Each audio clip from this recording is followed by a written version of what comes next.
Hey guys, Solomon here from the Progressive West. Just want to jump back on here. It's been a while.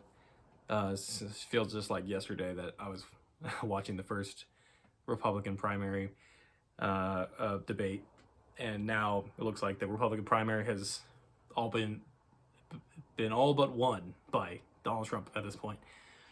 And that brings me to also the Democratic primary. It's November 6th. I'm waiting for results from Nevada, but weirdly, they're not showing any results on any website that I'm looking at. Not really sure what that's about, but Nevada was Williamson's really last chance to make an impact on this race. I think she can stay in for as long as she wants, as long as she has money to get the message out there, and I think she should do whatever she thinks is right. But I just have a lot of thoughts about how this is all going down. Because we're just looking at a Biden-Trump rematch, which is what nobody wanted.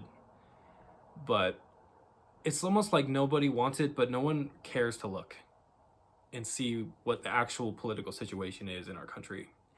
And it's like we're just watching a car crash in slow motion. It's like people don't even know that there's a primary going on. And when they find out that there's a primary going on, they kind of just like, ugh, they just don't even want to think about it.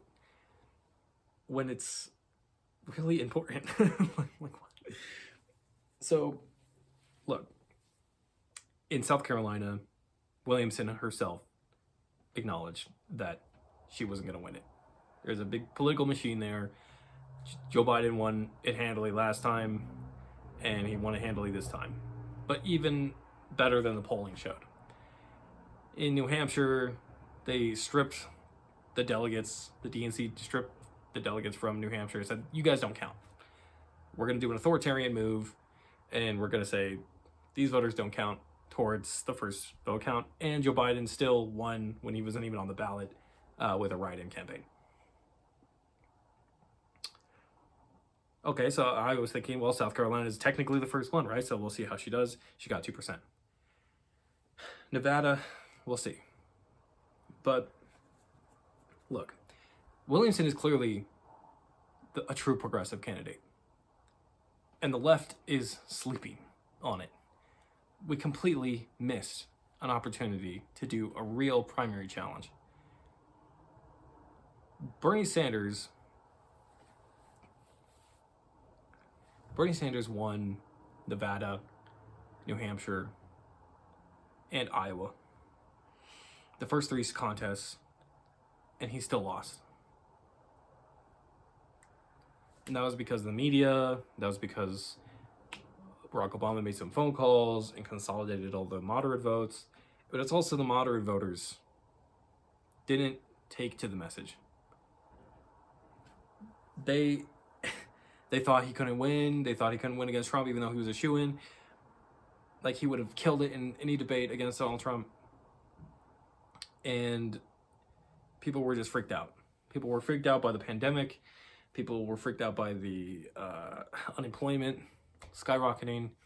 They didn't want another 4 years of Donald Trump. And Joe Biden was everybody's last choice. Bernie Sanders is well aware of what it takes to take seriously the problems that we're facing. He felt like, to me, like the last chance.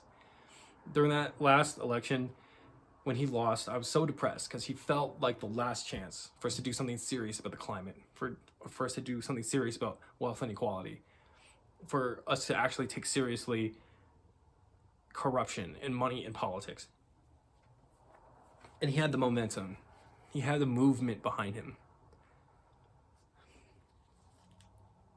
And so it's just sad to see him acquiesce to power and to the status quo, when at the very beginning he could have stayed out instead of endorsing Joe Biden, the most neoliberal president, the most neoliberal candidate we could have had.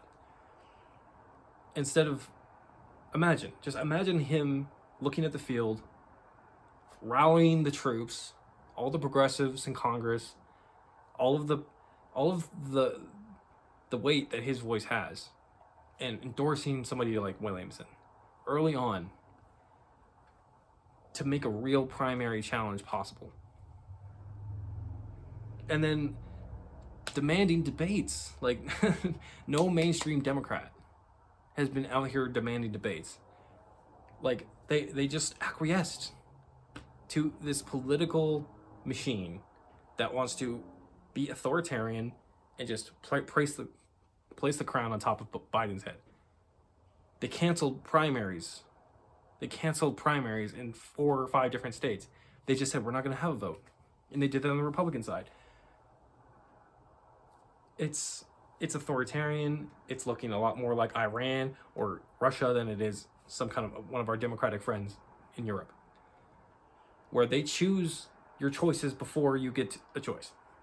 They have a selected group of people that are allowed to have power, and they say, choose between these two.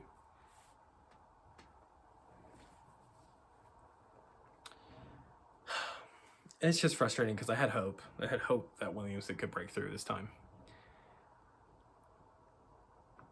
I thought maybe people would wake up a little bit. Because it's like the urgency of these issues, of the climate, of wealth inequality, of money and politics, it's all very time sensitive. And it's even more time sensitive now, 4 years later. But it's like the urgency has just been drained out of all of us. and people give up on a progressive candidate for the dumbest of reasons. People believe the stupidest smears that Williamson's somehow anti-vax and that she only believes in pseudoscience, and that she hates AIDS. She hates, or she doesn't hate AIDS. That she believes in like weird cures for AIDS and stuff like that. It's not true. It's not true. It's not true. And then there's these smears, like people, she has the best position on war and peace. She wants a Department of Peace. She wants to wage peace instead of a wage war. She has the best position on Palestine. Even better than Bernie Sanders. But people are insistent that she's some kind of Zionist.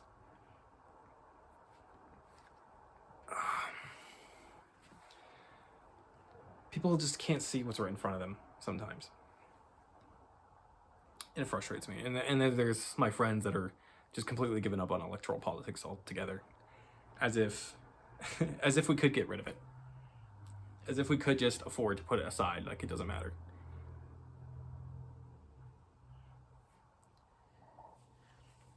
And I'm just left here thinking, the left needs to get our shit together. We don't know what we're doing. And Joe Biden's not going to be good enough. And he might lose. He'll probably lose to Donald Trump. Donald Trump won't get prosecuted for anything that he's ever done. I'm waiting for the plot twist. Maybe he gets prosecuted before the election, but we're looking at a constitutional crisis. We're looking at just us turning more into a dictatorship than anything else. And so I'm just worried.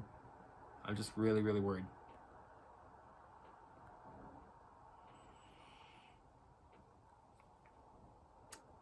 The Progressive West signing off.